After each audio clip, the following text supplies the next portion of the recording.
নমস্কাৰ মৰমৰ শিক্ষাৰ্থীসকল ইউটিউব চেনেল ই ফৰ এডুকেশ্যনৰ অন্য এটা ভিডিঅ'লৈ তোমালোক সকলোকে স্বাগতম জনাইছোঁ। মৰমৰ শিক্ষাৰ্থীসকল, আজি মই লৈ আহিছোঁ তোমালোকৰ মাজলৈ হায়াৰ ছেকেণ্ডাৰী ছেকেণ্ড ইয়াৰৰ এডুকেশ্যন বিষয়ৰ চেপ্টাৰ নম্বৰ 2 অগতানুগতিক শিক্ষা বা নন ফৰ্মেল এডুকেশ্যন। এই চেপ্টাৰটোৰ পৰা তোমালোকৰ কাৰণে বছা কেইটামান 2 নম্বৰৰ বা 2 মাৰ্কৰ কুৱেশ্যনৰ এনসাৰ। তেতিয়াহ'লে আহচোন পলম নকৰি আজিৰ ভিডিঅ'টো আৰম্ভ কৰোঁ। আৰু তাৰ আগতে তোমালোকলৈ এটা অনুৰোধ, মোৰ চেনেলটো যদি ছাবস্ক্ৰাইব কৰা নাই তেতিয়াহ'লে ছাবস্ক্ৰাইব কৰি দিবা আৰু কাষতে থকা বেল আইকনটো প্ৰেছ কৰি দিবা। মই দিয়া এনেকুৱা ধৰণৰ শিক্ষামূলক ভিডিঅ'সমূহ বা বিভিন্ন প্ৰশ্নৰ উত্তৰসমূহ নিয়মিতভাৱে পাই থাকিবলৈ।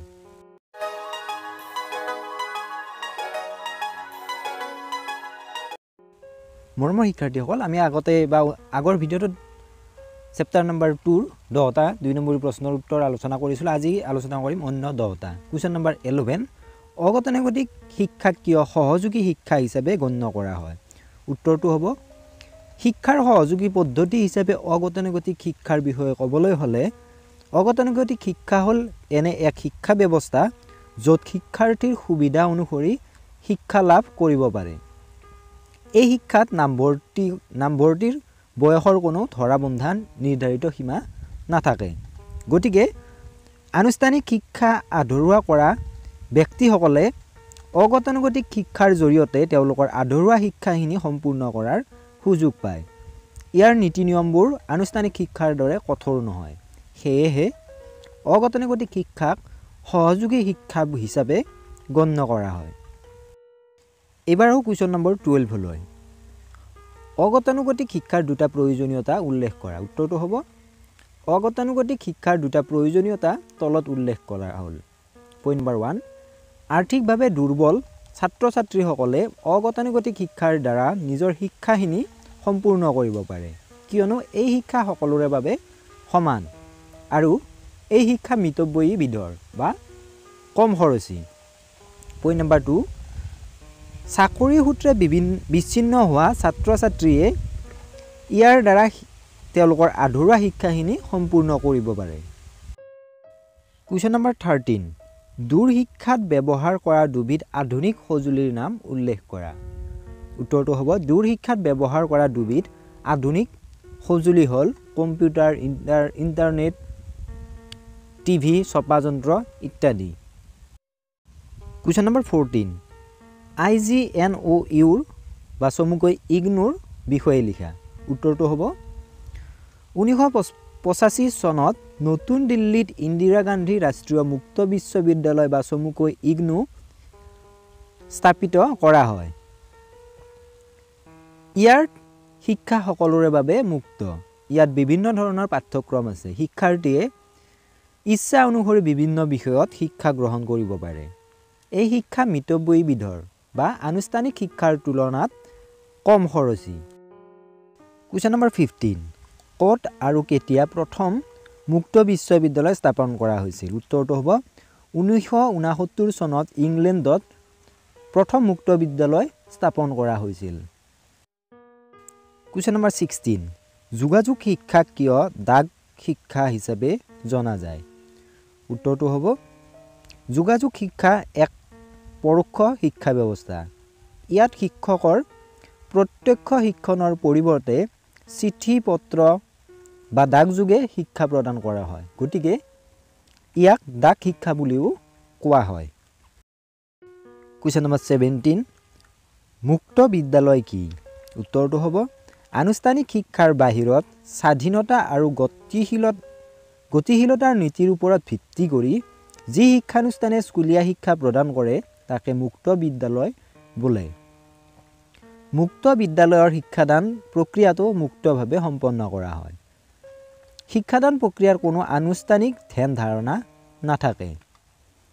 ৰেডিঅ', দূৰদৰ্শন, ভিডিঅ' কেছেট, টেপ ৰেকৰ্ডাৰ আদিৰ লগতে শ্ৰৱণ দৰ্শন আহিলাৰ মাধ্যমেৰে শিক্ষাদান কাৰ্যক বাস্তৱমুখী কৰি তোলা হয়। কুৱেশ্যন নম্বৰ 18, অগতানুগতিক শিক্ষা গণতান্ত্ৰিক নীতিৰ ওপৰত প্ৰতিষ্ঠিত। আলোচনা কৰা। উত্তৰটো হ'ব, অগতানুগতিক শিক্ষা গণতান্ত্ৰিক নীতিৰ ওপৰত প্ৰতিষ্ঠিত। শিক্ষা হৈছে এক জীৱনজোৰা প্ৰক্ৰিয়া। গতিকে অগতানুগতিক শিক্ষাই গোটেই জীৱনত লাভ কৰিব পৰা এক শিক্ষা ব্যৱস্থা। যেহেতু এনে শিক্ষা ব্যৱস্থাৰ কোনো নিৰ্ধাৰিত নীতি নিয়ম বা সময়সূচী নাথাকে, এনে শিক্ষাই ব্যক্তিৰ স্বাধীনতা আৰু স্বতঃস্ফূৰ্ত শিক্ষণত অধিক গুৰুত্ব প্ৰদান কৰে। গণতান্ত্ৰিক দৃষ্টিভংগীত এই শিক্ষা সকলোৰে বাবে সমান। সমাজৰ প্ৰতিটো শ্ৰেণীৰ লোকে এই শিক্ষা গ্ৰহণ কৰিব পাৰে। আৰ্থিকভাৱে পিছপৰা, কৰ্মক্ষেত্ৰত নিয়োজিত আদি সকলো শ্ৰেণীৰ লোকে ইচ্ছা অনুসৰি শিক্ষা গ্ৰহণ কৰিব পাৰে। ইয়াত কোনো নিৰ্দিষ্ট নিয়ম বা বয়সৰ সময়সীমা নাথাকে। সেয়েহে এই শিক্ষা গণতান্ত্ৰিক নীতিৰ ওপৰত প্ৰতিষ্ঠিত। কুৱেশ্যন নম্বৰ 19, যোগাযোগ শিক্ষা কি? উত্তৰটো হ'ব অগতানুগতিক প্ৰাপ্তবয়স্ক আৰু অবিৰত শিক্ষাৰ ক্ষেত্ৰত যোগাযোগ পাঠ্যক্ৰমে এক উল্লেখনীয় আৰু তাৎপৰ্যপূৰ্ণ দায়িত্ব বহন কৰি আহিছে। যিসকল শিক্ষাৰ্থীয়ে কিছু পৰিমাণে আনুষ্ঠানিক শিক্ষা গ্ৰহণ কৰাৰ পাছত নানা কাৰণত উচ্চ শিক্ষা ল'বৰ বাবে অপাৰগ হয়, তেওঁলোকৰ বাবে বৰ্তমান অগতানুগতিক শিক্ষা আঁচনিৰ জৰিয়তে শিক্ষা দিয়াৰ ব্যৱস্থা কৰা হৈছে।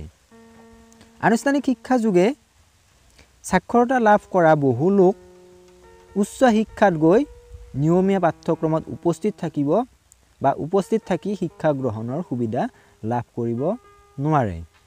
তদুপৰি চাকৰিয়াল লোক, মহিলা, সমাজৰ দুৰ্বল শ্ৰেণীৰ লোকেও বিভিন্ন অসুবিধাৰ বাবে আনুষ্ঠানিক শিক্ষা লাভ কৰিব নোৱাৰে। এইবিলাক ব্যক্তিক উচ্চ শিক্ষা প্ৰদান কৰাৰ একমাত্ৰ উপায় হৈছে যোগাযোগ পাঠ্যক্ৰম। কুৱেশ্যন নম্বৰ 20, অগতানুগতিক শিক্ষা আৰু আনুষ্ঠানিক শিক্ষাৰ দুটা পাৰ্থক্য উল্লেখ কৰা। উত্তৰটো হ'ব আনুষ্ঠানিক শিক্ষা আৰু অগতানুগতিক শিক্ষাৰ দুটা পাৰ্থক্য হ'ল, পইণ্ট নম্বৰ 1, আনুষ্ঠানিক শিক্ষাত নামভৰ্তিৰ বাবে এক নিৰ্দিষ্ট বয়স আছে, কিন্তু অগতানুগতিক শিক্ষাত নামভৰ্তিৰ বাবে কোনো নিৰ্ধাৰিত বয়সৰ সীমা নাই। পইণ্ট নম্বৰ 2, আনুষ্ঠানিক শিক্ষাৰ নীতি নিয়মবোৰ অনমনীয়, আনহাতে অগতানুগতিক শিক্ষাৰ নীতি নিয়মবোৰ নমনীয় বা কিছু শিথিল। মৰমৰ শিক্ষাৰ্থীসকল, আশা কৰোঁ এই ভিডিঅ'টোৱে তোমালোকক অকণমান হ'লেও উপকৃত কৰিব পাৰিছে। যদিহে উপকৃত কৰিব পাৰিছে তেতিয়াহ'লে ভিডিঅ'টোত এটা লাইক কৰি দিবা, বন্ধুবৰ্গৰ মাজত শ্বেয়াৰ কৰিবা। কি বিষয়ৰ ওপৰত ভিডিঅ' প্ৰস্তুত কৰাটো বিচাৰা সেই বিষয়ে কমেণ্ট কৰি জনাবলৈ নাপাহৰিবা। মোৰ ভিডিঅ'সমূহে যদি তোমালোকক অকণমান হ'লেও মূল্য দিব পাৰিছে তেতিয়াহ'লে চেনেলটো ছাবস্ক্ৰাইব কৰিবলৈ একেবাৰে নাপাহৰিবা। পুনৰবাৰ লগ পোৱাৰ প্ৰতিশ্ৰুতিৰে আজিলৈ ইমানতে এৰিছোঁ। ভিডিঅ'টো শেষলৈ চোৱাৰ বাবে ধন্যবাদ।